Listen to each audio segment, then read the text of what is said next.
Evangelho de João, capítulo de número 9. Evangelho de João, capítulo de número 9.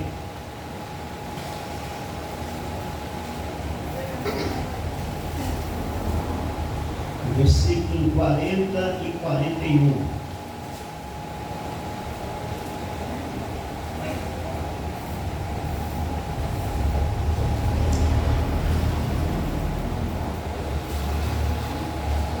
Louvado seja Deus.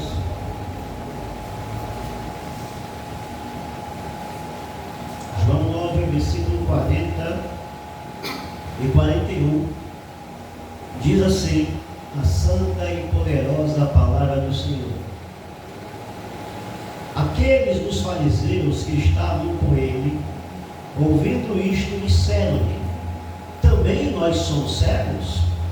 Disse-lhes Jesus: se fosseis cegos, não teríeis pecado, mas como agora dizeis, vemos, por isso o vosso pecado permanece. Amém. Vamos poder sentar nesse momento.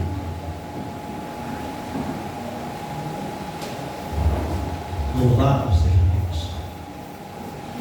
Os versículos, irmãos, que nós lemos nessa noite tem uma ligação com uma parábola, que é uma história a qual Jesus traz como exemplo, que venha a ilustrar uma realidade, uma lição espiritual que ele quer ensinar. E ao mesmo tempo, os versículos que nós lemos falam de uma história que não é fictícia, não é uma parábola, é uma história real que tinha acontecido anteriormente. Portanto, este texto, esse versículo que nós lemos, está ligado a dois assuntos: a uma parábola que ele vai explicar para nós a posteriori, e ao mesmo tempo ele quer falar também de uma história real que ele tinha experimentado anteriormente. E aqui fala, irmão, no versículo que nós lemos, que o diálogo que ele tem, a conversa que ele tem, é justamente com os fariseus, que tinham testemunhado a cura de um cego de nascença. E este cego de nascença, ele foi curado, porque Jesus o encontrara e fizera um milagre. Jesus dava a visão a um cego de nascença. Não posso dizer aqui em restaurar, porque no decorrer do percurso ele não nasceu com visão, ele nasceu realmente cego. E Jesus então, irmãos, faz um grande milagre. Em Mateus 9, no versículo 40 e 41, nós lemos, fala de que esse debate decorreu porque aquele que fora receber a visão fisicamente, agora ele enxergava espiritualmente. E os fariseus que enxergavam, melhor dizendo, fisicamente, ainda continuavam cegos espiritualmente. Vejamos o que diz a palavra de Deus no capítulo 9, a partir do versículo 18. 9, 18 diz assim: os judeus, porém, não creram que ele tivesse sido cego e que agora visse, enquanto não chamaram os pais do que agora via, e perguntaram, dizendo: é este o vosso filho que vós dizeis que é nascido cego? Como, pois, vê agora? Seus pais responderam e disseram: sabemos que este é o nosso filho que nasceu cego. Mas como agora vê, não sabemos. Ou quem lhe tenha aberto os olhos, não sabemos. Tem idade, perguntai a ele mesmo, e ele falará por si mesmo. Portanto, meus amados irmãos, os judeus quiseram saber como aquele milagre tinha acontecido, ou pelo menos estavam desconfiados que ali não fosse um milagre genuíno, pelo contrário, duvidaram que ali aquele homem não nascera cego, ou pelo menos nunca foi cego. Quiseram realmente, irmãos, tirar aquela história ali e mandaram chamar os seus pais, e ali foram lhe interrogar.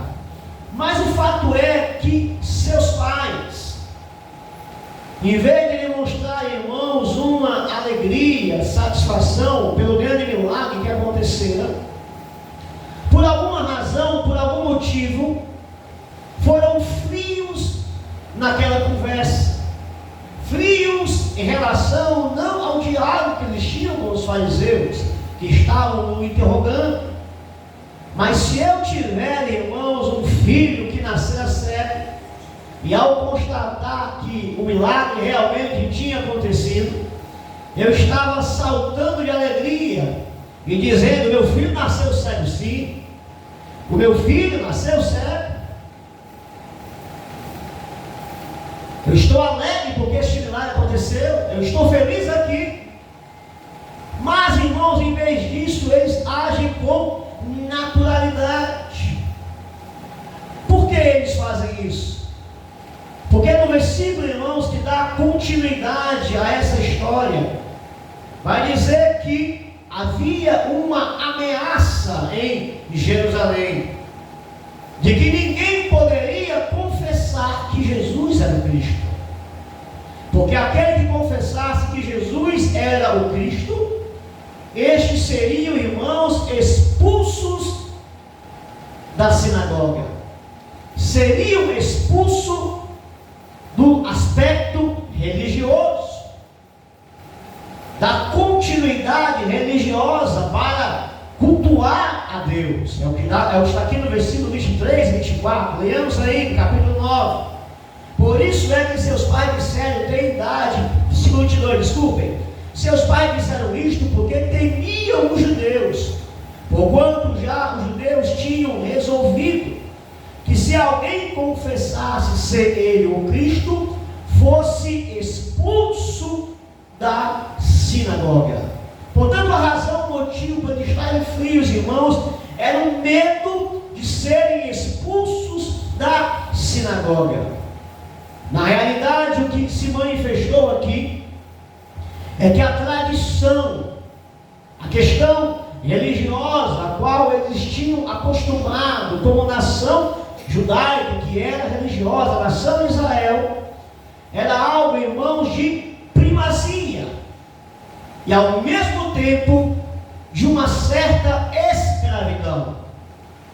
Aqueles que são bem quistos pela sociedade religiosa de Israel são aqueles que podem cultuar, são aqueles que estão neste caminho de obedecer à lei de Moisés, são aqueles que fazem as obras e obedecem às obras da lei.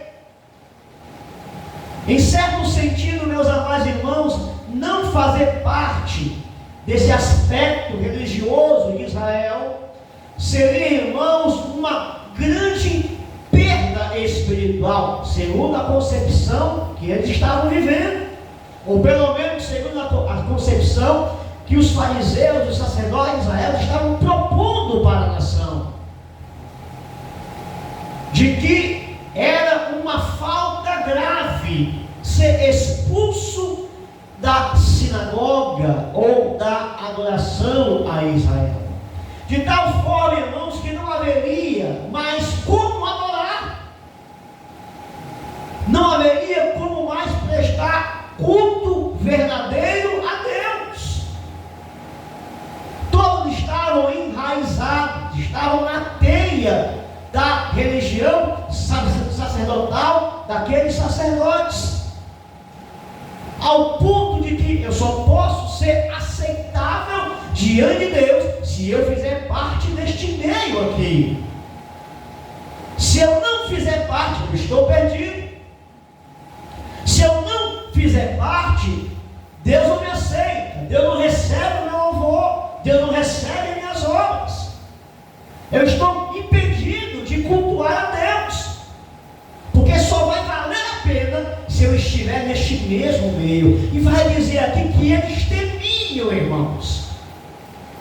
Mas não só eles temiam, mas também aqueles que estavam engodados nesse sistema. Porque se eles não estivessem de acordo com o sistema e confessassem que Jesus era o Cristo, que Jesus era o Messias, e todos estes seriam, irmãos, expulsos da questão religiosa em Israel. Não havia, segundo eles, um outro meio, uma outra forma pelo qual o homem pudesse ser salvo. Isso pode parecer, meus amados irmãos, uma coisa antiga, de 2000 anos atrás, na época de Cristo em Israel, mas é algo que perdurou durante muitos anos.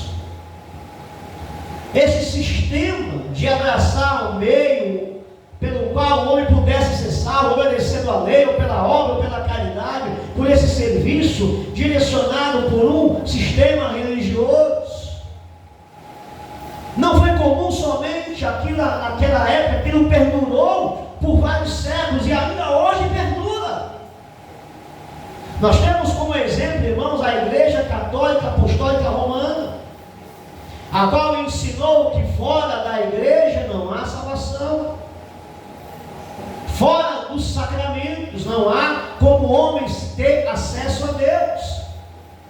Que somente através dos sacerdotes que conhecem a tradição, a Bíblia, e são capazes de interpretar esta palavra, que o homem pode ir até esses sacerdotes e a esses que vão lhe explicado como eles devem ser salvos. O que lhe é apresentado são os meios que eles dizem. E se aquele, irmãos, que não obedece essas tradições, esses sacramentos, não tem meio pelo qual, não tem condição de experimentar a salvação. E isso também, irmãos, se estipula também, ou pelo menos se manifesta, através de outras religiões. Venha para cá. O caminho da salvação que eu lhes ofereço é através da minha religião.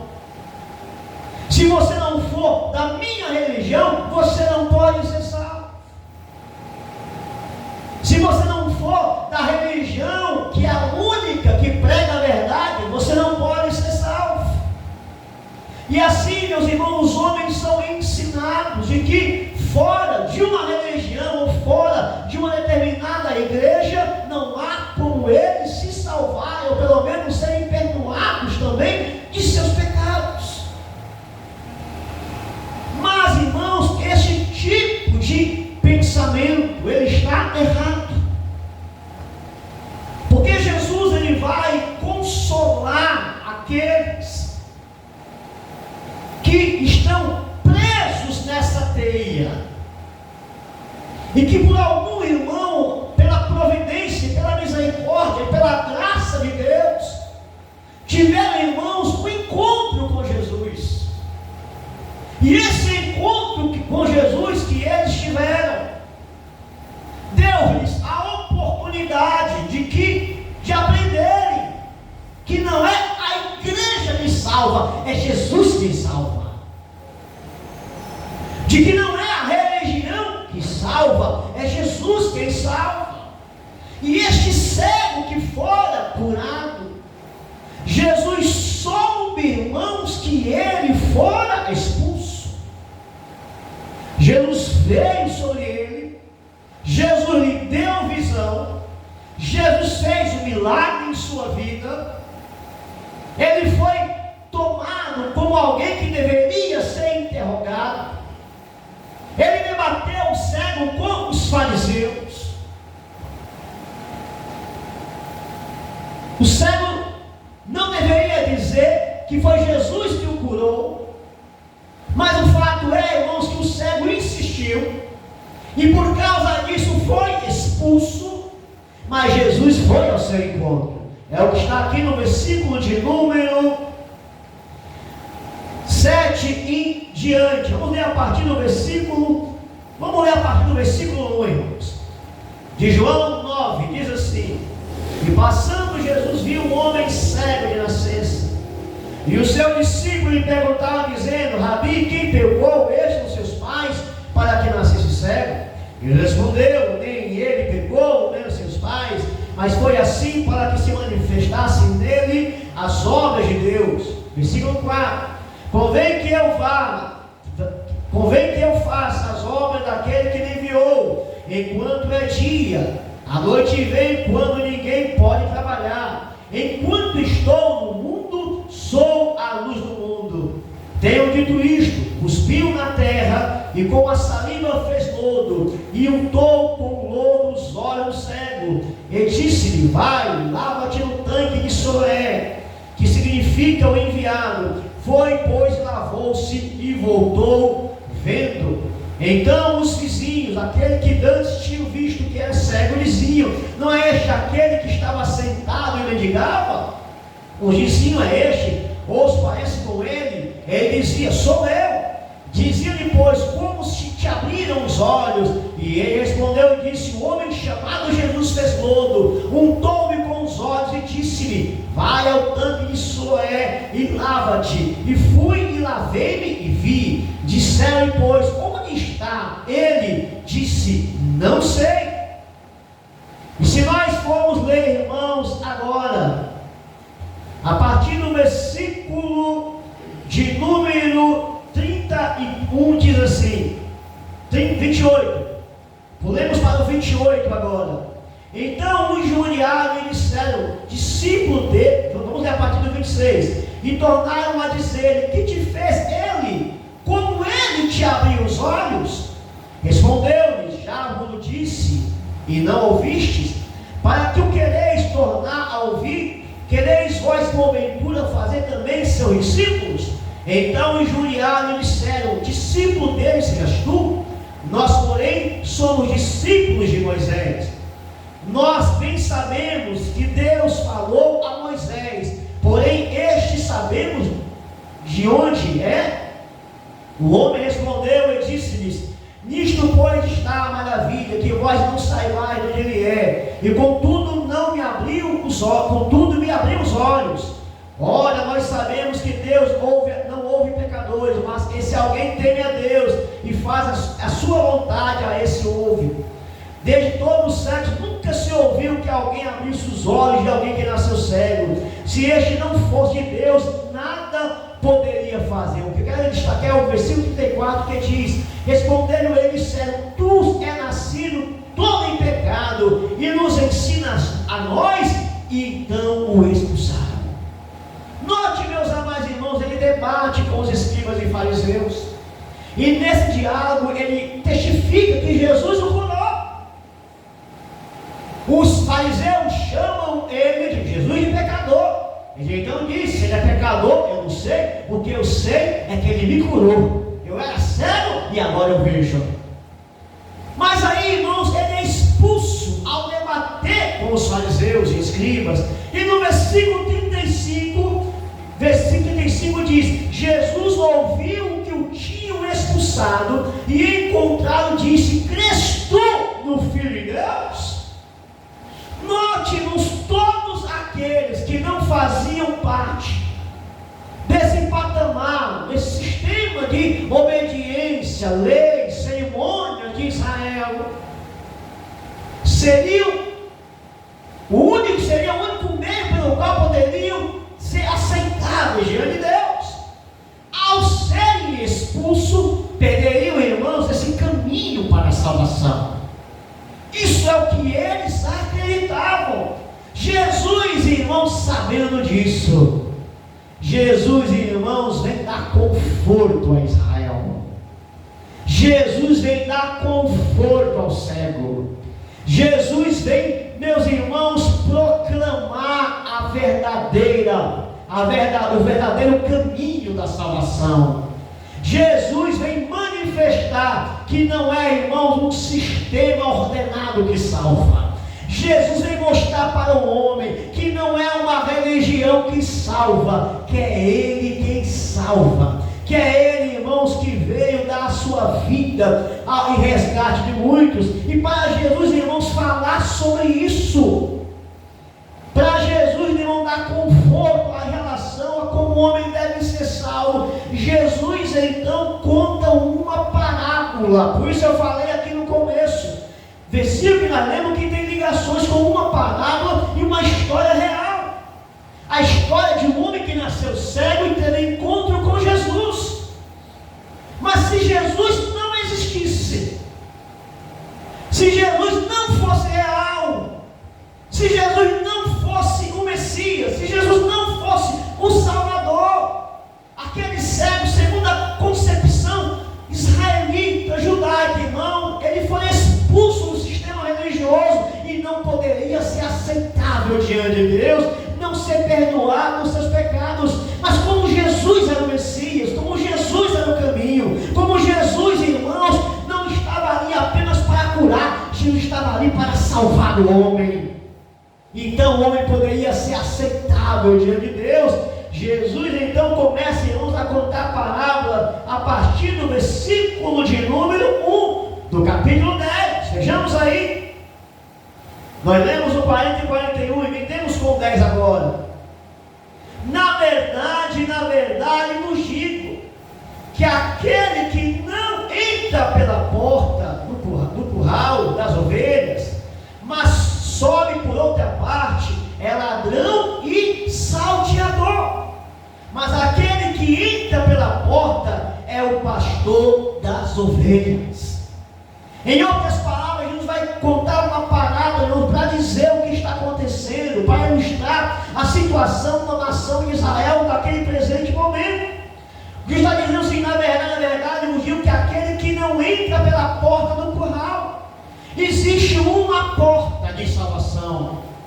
Existe, irmãos, uma porta pelo qual Deus estabeleceu, pelo qual o homem pudesse ser salvo.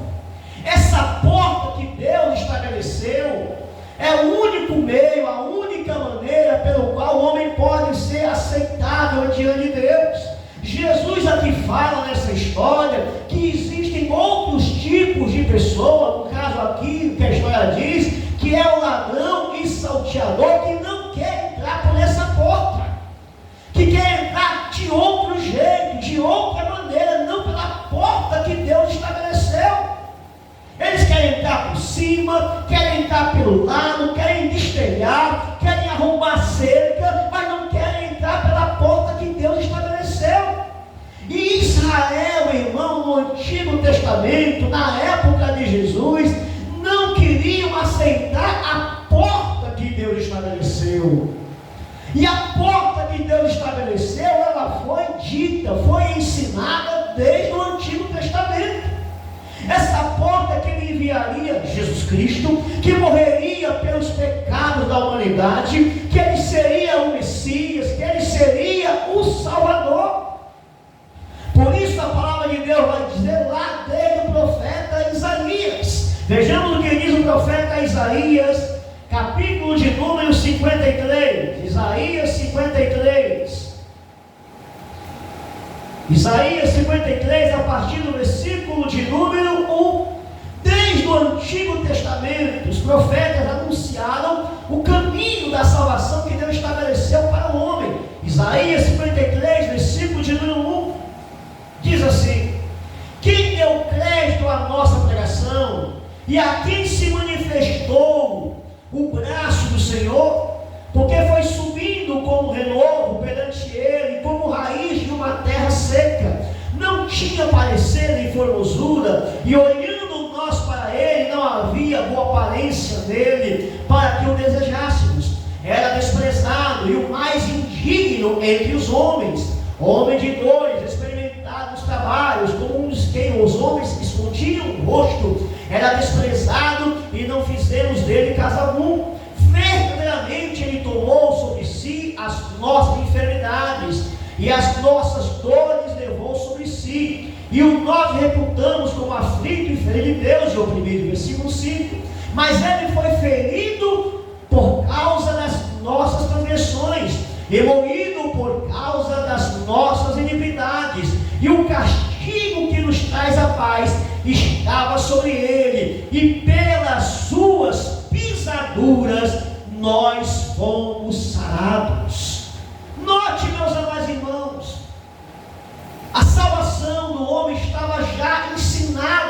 Antigo Testamento. Já estava profetizada no Antigo Testamento. Mas os judeus da época, irmãos, quiseram ficar, irmãos, com as sombras. Todo ato, toda cerimônia em Israel, todo sacrifício, todas as cerimônias, irmãos, apontavam para o Messias que viria. O holocausto que era queimado no Antigo Testamento era oferecido para perdoar pecados, que era oferecido pelo sacerdote de ano em ano. O holocausto, o novilho, o cordeiro simbolizava Jesus que viria no futuro. Todas as cerimônias que no Antigo Testamento, irmãos, apontavam para o Messias, mas em vez dos judeus perceberem que Jesus era esse cordeiro, que Jesus era esse Messias, preferiram, irmãos, ficar com as sombras, em vez de aceitar a realidade de que Jesus Cristo, ele era o Salvador. Ou seja, eles não quiseram entrar pela porta que Deus estabeleceu, mas aquele, irmãos, que aceita a porta, é aquele, irmãos, que prega o Evangelho das boas novas e das boas notícias. E o Evangelho das boas novas, das boas notícias, é aquele que diz a verdade, que religião não salva, que caridade não salva, que boa obra não salva, que sacramento não salva, que Deus estabeleceu um caminho, que Jesus Cristo é o caminho, a verdade e a vida, que ninguém vai ao Pai a não ser por Jesus, que o apóstolo Pedro ensinou, meus amados irmãos, que nenhum outro nome é dado, meus irmãos, no céu, na terra, pelo qual possamos ser salvos, a não ser no nome de Jesus Cristo. A porta que Deus escolheu, irmãos, ela é uma só, elas não são duas, elas não são três, não existe outra forma, outra porta para entrar, como Jesus está dizendo na palavra: aquele que vai pela porta, este é o Salvador, aquele que vai pela porta obedece a Deus, é o caminho que Deus escolheu, é o caminho que Deus instituiu. Mas existem pessoas, irmãos, que não são sinceras, pessoas que não, irmãos, se preocupam com a humanidade, que é no caso dos fariseus. A Bíblia diz que Jesus veio para os seus, mas os seus não receberam, porque, irmão, não discerniram que aquele Jesus era o caminho que Deus escolheu, que ele era o Salvador.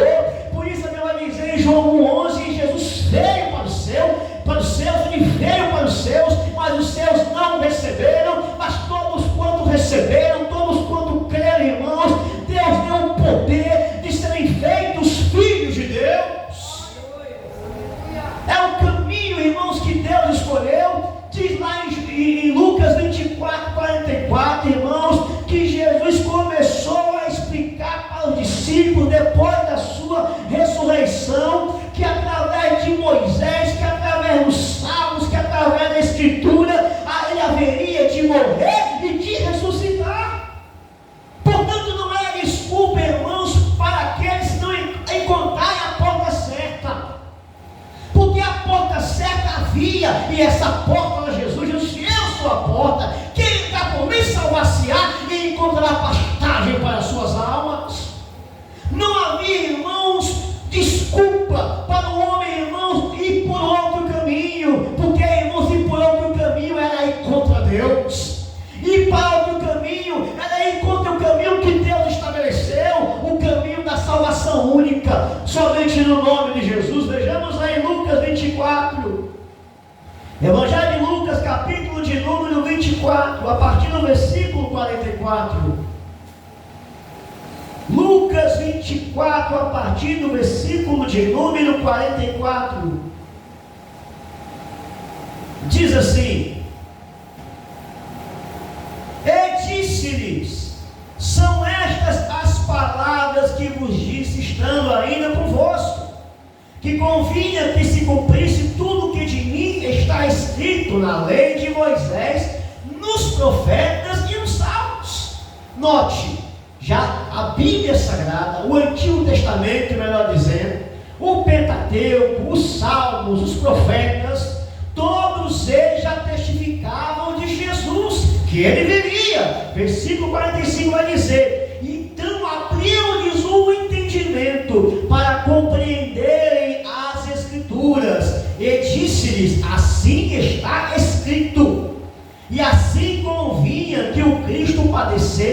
e ao terceiro dia ressuscitasse dentre os mortos. Versículo 27 fala do único meio, da única forma, da única maneira do homem ser perdoado, do homem ser salvo, do homem ter acesso a Deus, do homem ter a vida eterna, do homem ter perdão, do homem morar no céu, do homem nascer de novo, do homem, irmãos, quando morrer, ter o perdão de Deus e a vida eterna. É o versículo 47 que diz: e em seu nome se pregasse o arrependimento e a remissão dos pecados em todas as nações, começando por Jerusalém. O Evangelho, meus amados irmãos, fala sobre isso, que não existe religião que possa salvar o homem, não existe boa obra, caridade, como diz o apóstolo Paulo, porque pela graça sois salvos, por meio da fé, não vem das obras para que ninguém se glorie. Meus amados irmãos, é no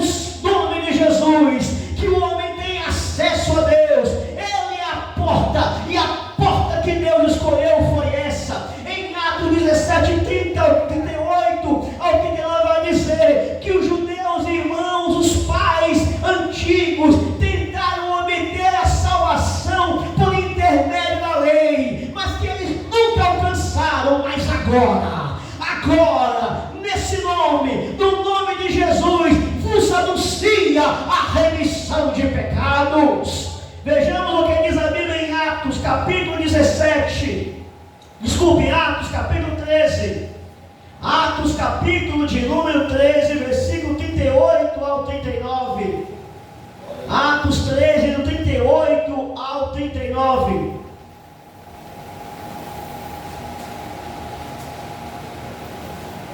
vamos ler a partir do versículo de número 37, diz assim, Atos 13, do 37 ao 39. Mas aquele quem Deus ressuscitou, nenhuma corrupção viu. Seja-vos, pois, notório, homens e irmãos, que por este vos anuncia a remissão de pecados. Quem é esse? Jesus. Foi aquele que morreu, mas ressuscitou. Versículo 39. E de tudo que pela lei de Moisés não pudesse ser justificados, por ele é justificado todo aquele que crê. Meus amados irmãos, o apóstolo Paulo, ele enfatiza, ele aqui, irmãos, ele é específico, ele é, meus amados irmãos, claro em dizer, e de tudo que pela lei de Moisés, é de tudo, qualquer detalhe, qualquer cerimônia, qualquer mandamento, qualquer tipo de obediência que o homem pensasse poderia, irmão, salvá-lo, era impossível, irmãos, ele ser salvo, é tudo mesmo, não, nada poderia salvar, porque todos pecaram e todos carecem da glória de Deus, nada poderia salvar o homem, mas agora, no nome desse Jesus, anuncia-se, meus amados irmãos, a remissão de pecado. Vejamos o que diz a palavra de Deus também em Romanos capítulo 3, Romanos capítulo de número 3, versículo de número 19 em diante. Romanos 3, 19 em diante diz assim: ora, nós sabemos que tudo que a lei diz aos que estão debaixo da lei o diz, para que toda a boca esteja fechada e todo mundo seja condenável diante de Deus. Ou seja, todos pecaram, todos são condenáveis diante de Deus, todos estão perdidos, não há quem faça o bem, não há quem busque a Deus, todos se fizeram inúteis, todos são falhos, todos pecam por atos, pensamentos e palavras. Mas o versículo 19 vai dizer: ora, nós sabemos que tudo que a lei diz aos que estão debaixo da lei o diz, para que toda a boca esteja fechada e todo mundo seja condenável diante de Deus. Por isso nenhuma carne será justificada dele pelas obras da lei, porque pela lei veio o conhecimento de pecados, meus amados irmãos. Pela lei, pela obediência, pela obra, pela religião, ninguém pode ser salvo. Mas, irmãos, Deus providenciou a nossa salvação. Deus providenciou, irmãos, o nosso perdão, e é um caminho só, é uma porta só, é o que está no versículo 21. Mas agora se manifestou sem a justiça da lei, tendo o testemunho da lei e dos profetas, isto é, a justiça de Deus que é pela fé em Jesus Cristo, para todos e sobre todos que creem, porque não há diferença, porque todos os pecados instituídos estão na glória de Deus, sendo justificados gratuitamente pela sua graça, pela redenção que há em Cristo Jesus, o qual Deus propôs para a propiciação pela fé do seu sangue, para demonstrar a sua justiça, pela remissão dos pecados tanto cometidos, sob a tolerância de Deus, ou sob a paciência de Deus, para a demonstração da sua justiça neste tempo presente, para que ele seja justo e justificador daquele que tem fé em Jesus. Quer ser perdoado? Creia em Jesus.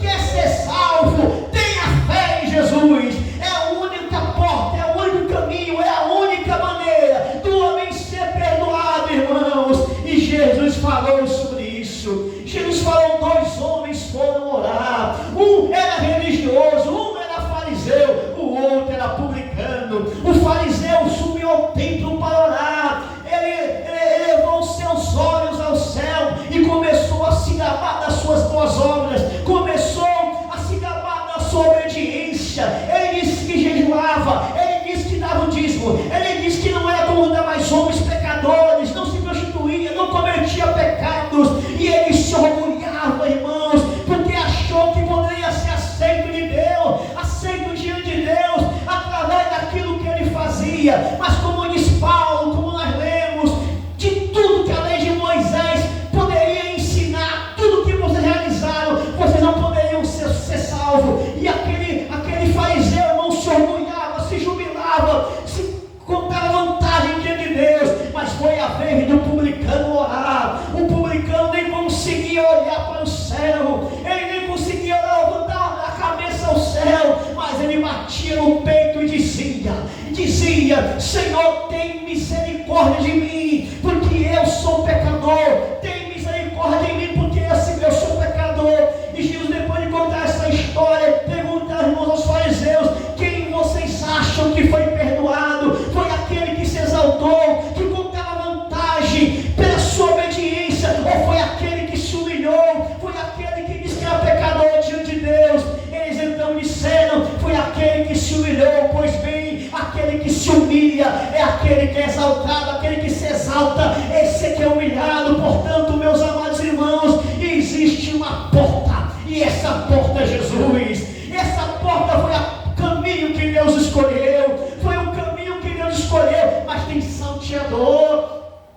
tem, meus irmãos, ladrão que fica teimando, irmãos, para o homem ser aceitável diante de Deus. O problema não é apenas ele que deixa de se salvar, porque ele fica teimando com Deus. Ele, irmãos, fecha a porta para as outras pessoas, porque além dele não se salvar, fica teimando consigo mesmo, a sua boa obra, a sua caridade, a sua religião, ele fecha a porta para as outras pessoas, dizendo que a religião salva, que a caridade salva, que aquilo e aquilo outro salva, irmão, e assim ele fecha a porta de salvação para a humanidade. Mas nós, irmãos, somos o porteiro.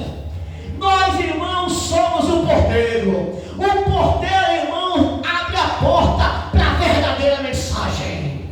O porteiro, irmão, não abre a porta para a mentira. O porteiro não abre a porta, irmão, para qualquer um. O porteiro não abre a porta, irmão, para a heresia. O porteiro não abre a porta, irmão, para uma mensagem que o homem não pode ser alcançado, perdoado, abençoado de Deus. O porteiro, irmão, ele abre a porta para a mensagem verdadeira. E a mensagem verdadeira é que Jesus é o bom pastor. Jesus é o bom pastor, e ele na sua vida pega as ovelhas. É o que está escrito aí, vejamos novamente em João 10. Em João 10 a história continua.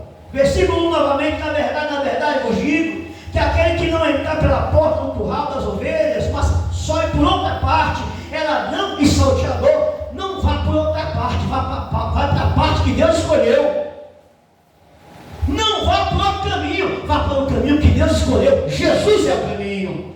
Versículo 2 vai dizer: mas aquele que entra pela porta é o pastor das ovelhas, irmão. O que entra pela porta é Jesus.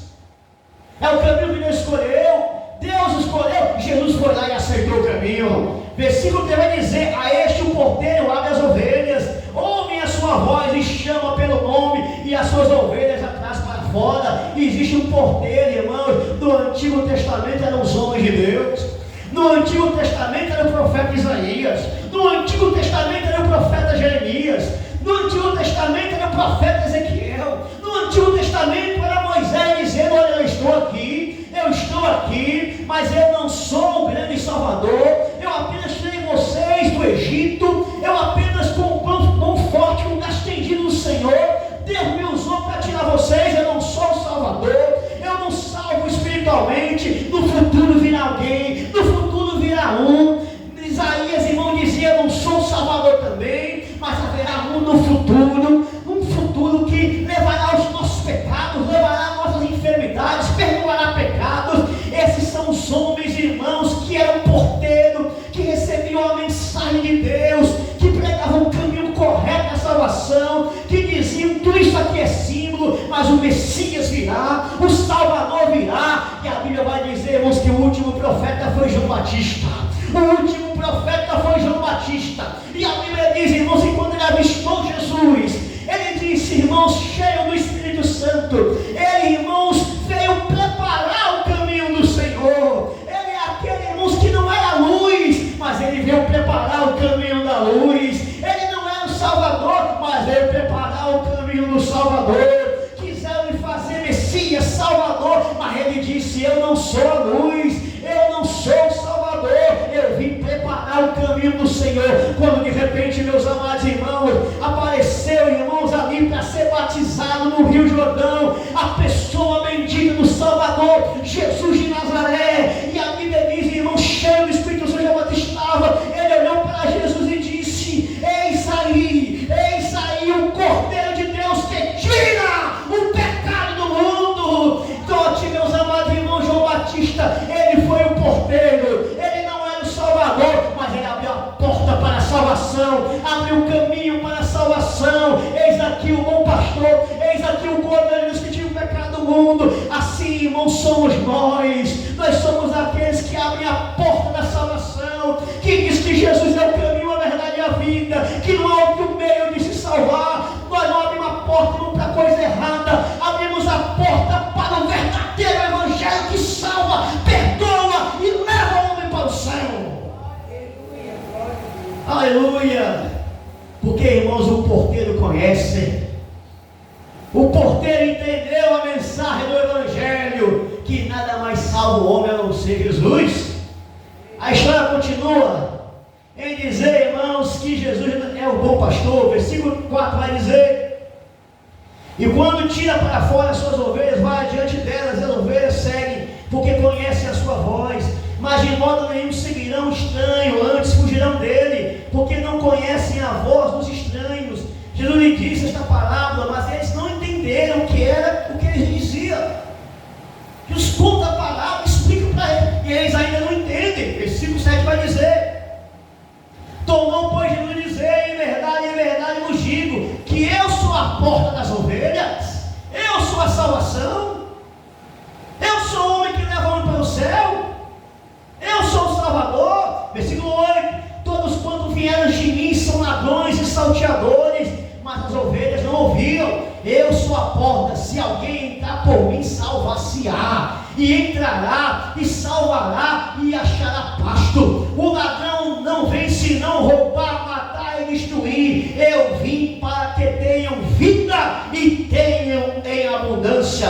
Eu sou o bom pastor e eu dou a vida pelas ovelhas.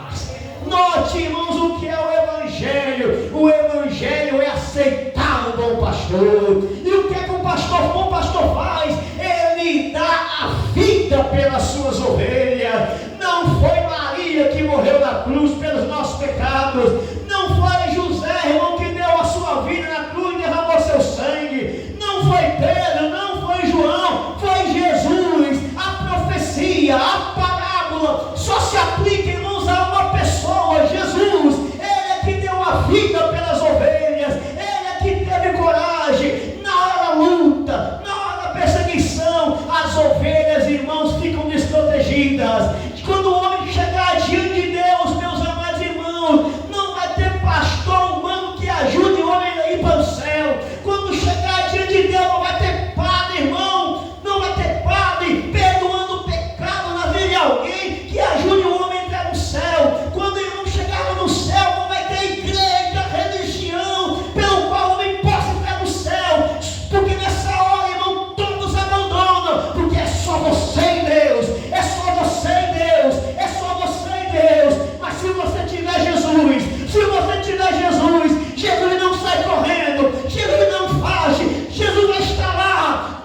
morreu e ressuscitou, e está sentado diante de Deus, à destra de Deus, e intercede por nós.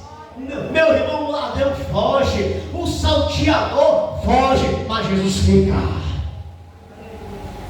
O ladrão foge, o ladrão abandona, o saqueador abandona, mas Jesus é aquele que dá sua vida pelas ovelhas. Portanto, quem é que pode salvar? Aquele que deu a vida por você, aquele que derramou seu sangue por você e diz na cruz: Pai, está consumado. Ele é que dá vida. Você entra por Ele, que é a porta, e você encontra pastagem. Se eu sou a porta, quem está por mim salvar é garantia, irmão. Não é propaganda enganosa, não. Você pode entrar, irmão, por essa porta que você vai ser salvo. É Ele quem promete, é Ele quem cumpre. E a Bíblia vai dizer que você encontrará pastagem para a sua alma. Você não vai precisar das bolotas deste mundo, do álcool, das drogas, meus irmãos, da prostituição, da mazela, da luxúria, dos pecados que esse mundo pode oferecer. Porque quando você entra por essa porta, meus amados irmãos, você encontra vida, você encontra pastagem para a sua alma, você encontra vida para que tenham vida e vida com abundância. E essa abundância não se acaba, irmão, porque ela é abundante, porque aonde abundou o pecado, aonde abundou o pecado, superabundou a graça de Deus na vida daquele que crê em Jesus. Aleluia! Ele é a porta que conduz, meus amados irmãos, meus irmãos, ao homem ao céu, e Ele dá a sua vida pelas suas ovelhas. Ele cuida, Ele protege, Ele guia. As ovelhas conhecem a sua voz, já estão acostumadas com Ele. Meus irmãos, o homem que trai a sua vida a Jesus, sabe por que não vai querer mais o mundo? Porque ele se acostumou com Jesus. Ele se acostumou com a vida em Jesus. As minhas ovelhas me conhecem e eu as conheço. Elas estão na minha mão. Eu as protejo, eu as guardo. E elas conhecem a minha voz. Ela tem intimidade com Ele. Jesus está com elas e elas estão com Jesus. Assim é a sua igreja, meus amados irmãos. Nós temos Ele conosco todos os dias da nossa vida, porque Ele é o Salvador que dá essa vida com abundância àquele que crê. Louvado seja Deus. Portanto, meus amados irmãos, é maravilhoso crer na pessoa bendita de Jesus. O ladrão veio senão para matar, para roubar e destruir. Ele veio para que tenham vida e tenham com abundância. O mercenário foge, mas Jesus continua. A heresia, irmão, leva o homem para o sofrimento, mas Jesus, irmãos, que é a verdade do Evangelho, leva o homem para o céu. Leva o homem para, irmãos, o perdão eterno de Deus. Isto é comum ainda hoje. Há quem teme a ir por outro caminho, a ir por outra porta. E aí, meus amados irmãos, se coloca contra aquele que morreu na cruz, se coloca contra Deus, se coloca contra Jesus, nem entra no céu e nem quer deixar, irmãos, outro entrar, porque está teimando ir por outro caminho. O caminho é Cristo. Pastor, me deu um exemplo. Agora vamos para o cego e nascença, para encerrar nessa noite. Diz lá no finalzinho, vai dizer a partir do versículo 35: o cego não foi apenas curado, o cego foi salvo, irmãos. Versículo 35. Tem muita gente indo para a igreja apenas para ser curado. Tem muita gente indo para a igreja apenas para ter prosperidade, irmão, material. Essa não é a mensagem do Evangelho. Jesus abençoa de todo jeito, de toda maneira. Mas o que Deus quer fazer, meu irmão, é salvar o homem. Não quer adianta o homem ganhar o mundo todo e perder a sua alma. O que dá ao homem resgatar a sua alma? Mas Jesus deu o seu sangue para te salvar. O resgate não é o que tu tem, o resgate é o que Jesus tem. O resgate não é o que você possa pagar, o que você possa oferecer. O resgate é o que Jesus pagou na cruz, derramando o seu sangue. No versículo 35 vai dizer: Jesus ouviu que o tinham expulsado, e encontrando disse: crês tu no Filho de Deus? E ele respondeu e disse: quem é ele, Senhor, para que nele creia? E Jesus lhe disse: tu já tens visto, e é ele, é aquele que fala contigo. Ele disse: creio, Senhor, e o adorou. Naquele momento, irmãos, o cego foi salvo. Crês tu no Filho de Deus? Olha o que o homem pergunta, irmão, olha o que Deus pergunta para o homem, através da sua palavra: crês tu no Filho de Deus? E você deve fazer como o cego: Senhor, quem é ele, para que eu possa crer? E nessa hora Deus fala contigo: sou eu que falo contigo. Nessa hora Jesus tem que falar contigo: sou eu que falo contigo. E você tem que responder: eu creio, Senhor. E você vai mudar a sua vida, e você vai ser perdoado, e você vai ser salvo. A vida vai ser nova. É uma mudança, é uma transformação, porque aquele que está em Cristo, nova criatura é. As coisas velhas se passaram, e eis que tudo se fez novo. Porque ele vai receber vida nova, vida com abundância, porque creu naquele que pode salvar o homem. E essa pessoa é o que foi pregado nessa noite, é aquele que dá a sua vida pelas suas ovelhas. Vamos ficar de pé nessa noite em nome de Jesus.